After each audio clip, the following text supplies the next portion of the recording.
Hey everybody, hope you're having a good week. It's Mr. Paul here. Just doing a small class on electrical safety education, very basic things a homeowner would need to know or person living in an apartment. So yeah, that's kind of this week's topic. Probably the number one thing I can say is safety.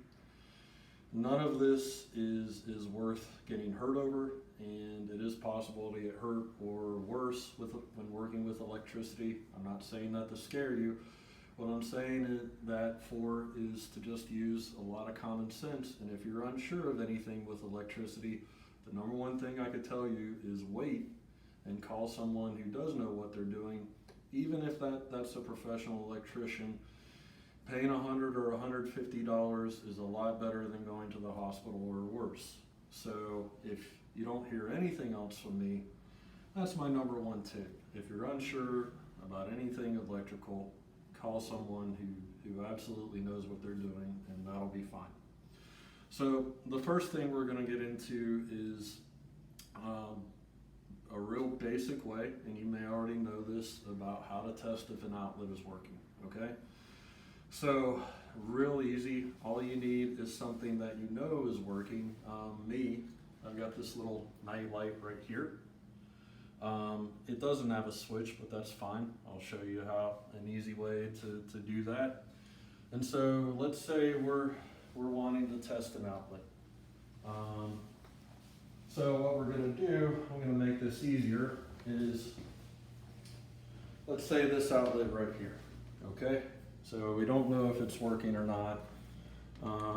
We plug our thing in, and you can see when I cover up the sensor, my night light works, therefore the outlet works, therefore everything's fine. So very easy, very basic, I know, but you'd be surprised how many times when something stops working and then you're wondering what's going on. Very easy to just do a little bit of troubleshooting yourself rather than calling someone and, oh my goodness, what do I do? Hopefully they won't charge you or make you buy them lunch. So that's the first thing.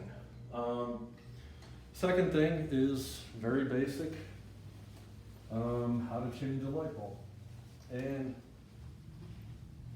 believe me, I know everybody knows how to physically do this, okay? I'm not talking about the part where you screw it in. I'm talking about two very basic things though, that if you know them and you follow them, can save you a lot of time and irritation, maybe even some money. And if you don't, well, especially the last thing, it's about safety. So first thing though you need to know about light bulbs is the base, okay? I'm sure you know this, but in case you didn't, not all light bulbs come in the same sizes. And believe me though, I've personally been to the store more than once, thought for sure I knew the right size of the light bulb base, gone back, opened the package, found out it's wrong. Then I have a fun return trip to the store to get the right thing. So the number one thing I'd recommend is always take an old bulb with you, okay? You can take a picture and maybe you'll get it right, but nothing beats just having, the simple thing right there. You can match it right up against the package and you'll get the right base, okay? The other thing is the wattage. Wattage is how much power is going through the bulb. So there are three basic ways to tell the wattage. I'll tell you the easiest and maybe the most surefire way first, okay? Probably the best way is to look on the socket. The socket's what the bulb screws into, this part right here. Unfortunately, not every appliance does this, but a lot of them do. They'll have it written right there. It'll say something like 75 watts, 50 watts, 60 watts, whatever. This one happens to say 40. I would show it to you, but we're not a professional film crew, so there you go, take my word for it, okay? Another way, and again, this doesn't always work out either, unfortunately. With a lot of bulbs, especially your more standard ones, you might have seen some writing right on the tip of this, okay? Unfortunately, this one doesn't have it, but oftentimes you'll see, again, like a 75W, 60W, whatever it is. I will say, as long as you know that old bulb is working fine in this thing, you're probably okay. But the reason I recommend this first is because this is really what controls it. Let's say you're moving into a place, you know, you never quite know what the previous homeowner, the previous tenant, whoever has done, okay? So like I said, if it's working normally and fine, it's been that way for a while, you're probably okay. But again, you know, it couldn't hurt to be sure. The third way, and another way you would be sure though, is looking it up on the internet. So you could see this fan's made by Hampton Bay. You look it up, you match the name, match the picture, and in the owner's manual, you'll have to do a little digging, but it will say, okay, this fan takes 40 watt bulbs, okay? So, last thing is circuit breakers, all right? And circuit breakers aren't nearly as hard or intimidating as you think, trust me, okay? And it's really, really useful to know this. So, a lot of times circuit breakers are in, like, you know, hall closets, utility rooms. This one happens to be next to the washer dryer. They aren't always. They could be virtually anywhere in any house, but I'm telling you, a lot of the typical places you find them. Basically though, you'll know it when you see it because they'll pretty much look like this unless it's some really old and really, you know, not up to date place you're staying in, okay? So they all have these, you know, giant metal panels and these little doors that swing open.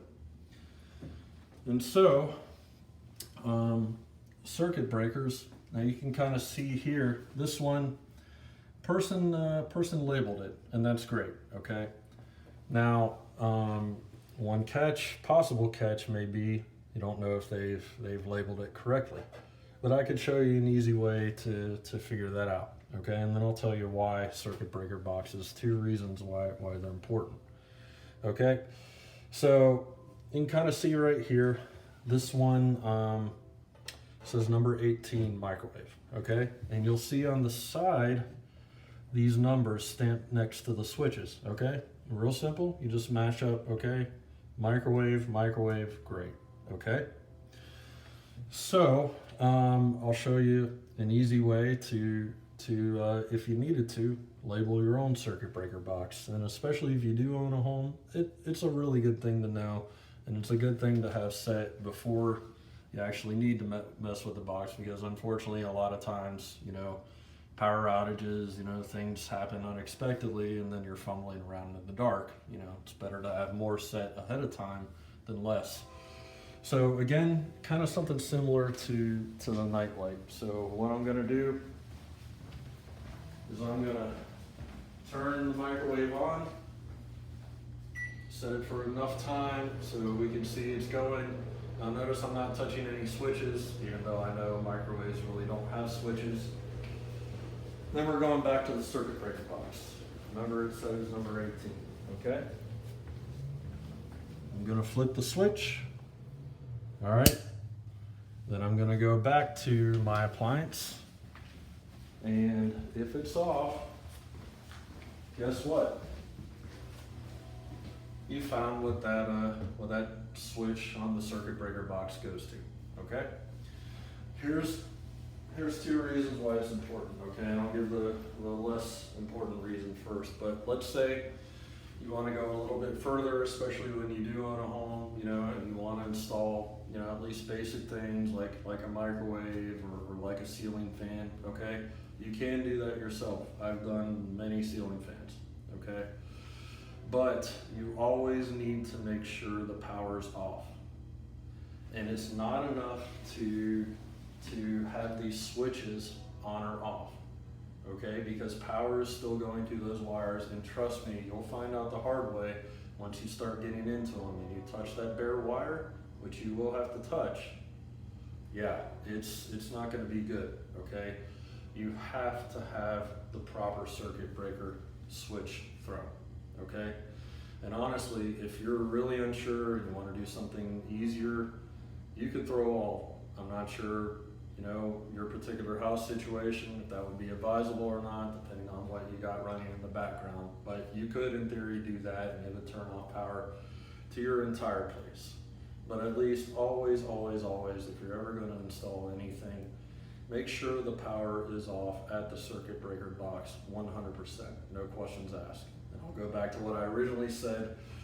If you have a question about any of that, you're not sure, you're uncomfortable, call someone who knows. Believe me, it's worth it. It's not worth getting hurt or worse, okay? The other reason you want to know about your circuit breaker box, though, is because occasionally things will mess up with electricity. You'll be sitting at home one day or come home and, oh hey, my microwave isn't working. Well, instead of calling an electrician, you know, first things first, is like, okay, everything's safe. Well, hey, why don't I check the box? Okay, you check the box, you'll find your switch is thrown. Okay, now when these things trip, and they trip because they've had a power surge go into that particular area, so it's actually a safety thing. It's a good thing. It keeps things from being overloaded. I can't show you here, but you'll see like a little orange strip right around the thing, and it'll feel kind of, you know, it won't feel a hard pull like what I have to do here. Okay, so you see, hey, my microwave is, the switch there is off. So okay, great. I just flip it back, and hopefully, you know, you go check your microwave, you make sure it's running. Great, you just saved yourself quite a bit of time and money as opposed to calling someone. So those are kind of the basics. I mean, that's certainly not everything you can know, everything you can do. Like I said, you're not going to be an electrician after this. You're not going to be an expert. Always, always, always call someone if you have a concern about anything. But the things we went over were how to basically test an outlet, how to, how to screw in a light bulb, and the circuit breaker box. So if you have any questions, call, text, whatever you need to do. And yeah, so hopefully we'll be doing more of these in the future. Thanks. Have a good one.